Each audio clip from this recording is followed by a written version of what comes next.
ଭିନ୍ନ ବିଚାରର ଆଉ ଏକ ପ୍ରସଙ୍ଗ। ମୁଁ ଯେତେବେଳେ ଛୋଟିଆ ପିଲାଟିଏ ଥିଲି ସେହି ସମୟରେ ଆମ ଗାଁରେ ଯଜ୍ଞ ହେଉଥିଲା।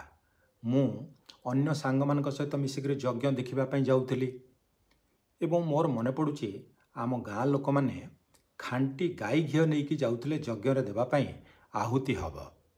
କିଛି କିଛି ଲୋକ ଦାନ ଦକ୍ଷିଣା ଦେଇକି ମଧ୍ୟ ଫେରୁଥିଲେ। ମୁଁ ସେହି ସମୟରେ ପ୍ରଶ୍ନ କରୁଥିଲି, ଏ ଯଜ୍ଞ କ'ଣ? ୟାର ଆବଶ୍ୟକତା କ'ଣ? କାହିଁକି ହେଉଛି? ମିଳିବ କ'ଣ? ଉତ୍ତର ମିଳିଥିଲା ଯେ ଆମ ଗାଁରେ ବର୍ଷା ହେଉନି, ମରୁଡ଼ି ହୋଇଯାଇଛି, ଚାଷ କାମ କେମିତି ହେବ? ତେଣୁ ଇନ୍ଦ୍ରଦେବଙ୍କୁ ସନ୍ତୁଷ୍ଟ କରିବାକୁ ପଡ଼ିବ, ତାପରେ ବର୍ଷା ହେବ। ବଡ଼ ହେଲି, ପାଠ ପଢ଼ିଲି ଏବଂ ଜାଣିଲି ଯେ ଏ ଇନ୍ଦ୍ରଫିନ୍ଦ୍ର କେହି ନାହିଁ, ଏମାନଙ୍କର ବର୍ଷା ସହିତ କିଛି କନେକ୍ସନ୍ ନାହିଁ, ହେଉଛି ଏକ ପ୍ରାକୃତିକ ନିୟମ।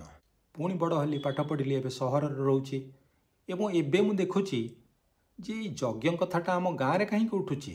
ବଡ଼ ବଡ଼ ସହରରେ ମଧ୍ୟ ଯଜ୍ଞ ହେଉଛି। ଯଜ୍ଞ ହେଉଛି ଭାରତ ପାକିସ୍ତାନ କ୍ରିକେଟ ମ୍ୟାଚ୍ ସମୟରେ ଯଜ୍ଞ ପାକିସ୍ତାନକୁ ହରାଇବ। କିନ୍ତୁ ମୋର ପ୍ରଶ୍ନ, ଯଜ୍ଞ ଯଦି ପାକିସ୍ତାନକୁ ହରାଇବ ତାହେଲେ ଭାରତୀୟ କ୍ରିକେଟ ଖେଳାଳିମାନେ କରିବେ କ'ଣ? ଆଉ ଗୋଟେ କଥା, ଯଜ୍ଞ ହେଉଛି ଭାରତ ପାକିସ୍ତାନ ଯୁଦ୍ଧ ସମୟରେ, କାରଗିଲ ୱାର୍ ସମୟରେ, ଅପରେସନ୍ ସିନ୍ଦୁର ସମୟରେ।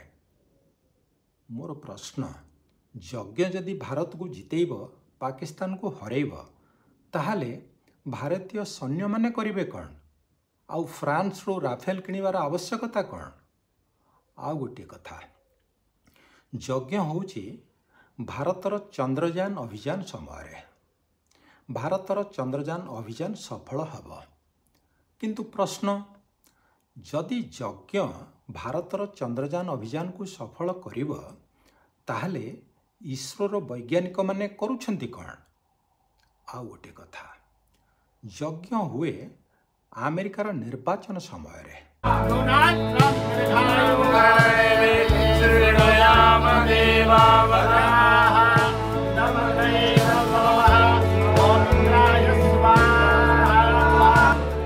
ଡୋନାଲ୍ଡ ଟ୍ରମ୍ପକୁ ଜିତେଇବାକୁ ହେବ।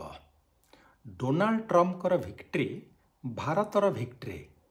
କିନ୍ତୁ ପ୍ରଶ୍ନ ମୋର, ଯଦି ଯଜ୍ଞ ଡୋନାଲ୍ଡ ଟ୍ରମ୍ପକୁ ଆମେରିକାର ପ୍ରେସିଡେଣ୍ଟ କରାଇ ଦେଇପାରିବ, ତାହେଲେ ଆମେରିକାର ଯେଉଁ ସିଟିଜେନ୍ ମାନେ ଅଛନ୍ତି ସେମାନଙ୍କର ଭୋଟର ମାନେ କ'ଣ?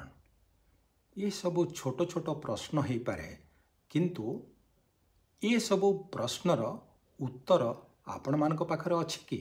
ମନ୍ତବ୍ୟ କଲମରେ ଦିଅନ୍ତୁ। Thank you very much.